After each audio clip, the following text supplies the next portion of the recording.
मध्य प्रदेश का सियासी गढ़ कहे जाने वाले ग्वालियर चंबल अंचल में अब विधानसभा चुनाव 2023 की लड़ाई और दिलचस्प होगी, क्योंकि अभी तक राजा और महाराजा की लड़ाई अंदरूनी स्तर पर ही सुनी जाती थी, लेकिन अब दोनों एक दूसरे के खिलाफ ठोस रणनीति बनाएंगे।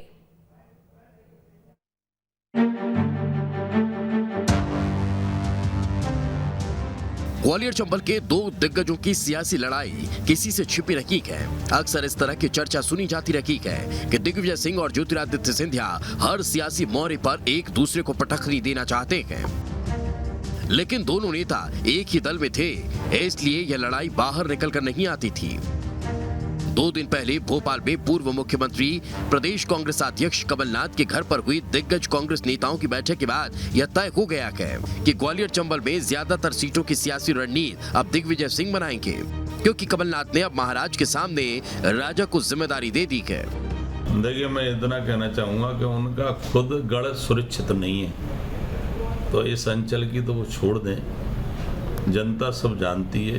जनता ने दिग्विजय सिंह जी को भी मुख्यमंत्री के रूप में देखा है, कमलनाथ जी को भी देखा है। बीजेपी और कांग्रेस भले ही चुनावी रणनीति एक दूसरे के खिलाफ बनाएं, लेकिन सब जानते हैं कि असली लड़ाई ज्योतिरादित्य सिंधिया और दिग्विजय सिंह के बीच ही रहेगी। 2 दिन पहले पूर्व मुख्यमंत्री कमलनाथ के घर पर हुई बैठक के बाद कांग्रेस नेताओं को अलग अलग जोन की जिम्मेदारी दे दी गई है। वैसे तो कमलनाथ प्रदेश अध्यक्ष हैं, हर सीट पर उनकी नजर है, लेकिन यह बताया जा रहा है कि ग्वालियर चंबल अंचल की 34 सीटों में सबसे ज्यादा पर चुनावी तैयारी से लेकर उम्मीदवार का चयन और सरकार के खिलाफ आंदोलन की जिम्मेदारी दिग्विजय सिंह को दी गई है। उन्होंने 18 के चुनाव में नर्मदा परिक्रमा जो की थी 3200 किलोमीटर की, उसी का परिणाम था कि मध्य प्रदेश में 18 में कांग्रेस की सरकार बनी थी। आज भी दिग्विजय सिंह जी ने जितनी जो मेहनत 1 साल के अंदर की है, जन जागरण अभियान हमारा चल रहा है, कांग्रेस के कार्यकर्ता के सुख दुख में जितने दिग्विजय सिंह जी शामिल हो रहे हैं, इससे कांग्रेस के कार्यकर्ताओं का मनोबल बढ़ रहा है।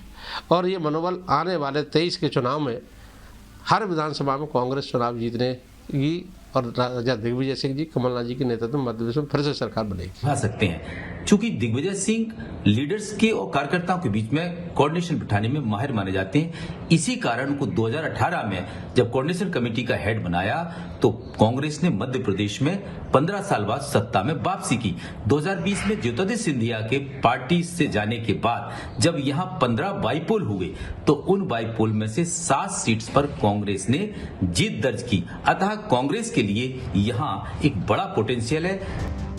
कमलनाथ की बैठक में अजय सिंह, अरुण यादव, कांतिलाल भूरिया, सुरेश पचौरी भी शामिल हुए। बताया जा रहा है कि इन सभी नेताओं को अपने अपने इलाकों में चुनावी रणनीति बनाने का जिम्मा सौंपा गया।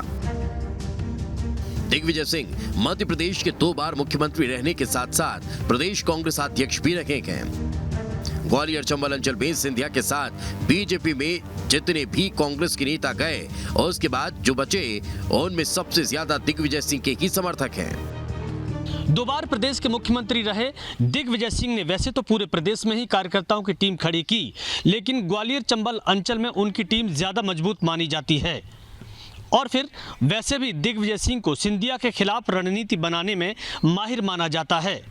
सिंधिया जब कांग्रेस में थे तो ज्यादातर कार्यकर्ता उनसे दूर से ही मुलाकात करते थे और दिग्विजय सिंह उन्हीं कार्यकर्ताओं को हंसकर गले लगाते थे। इसीलिए राजा और महाराजा की ये लड़ाई अब और दिलचस्प देखने को मिलेगी। Vinod Sharma, news stage, Gwalior.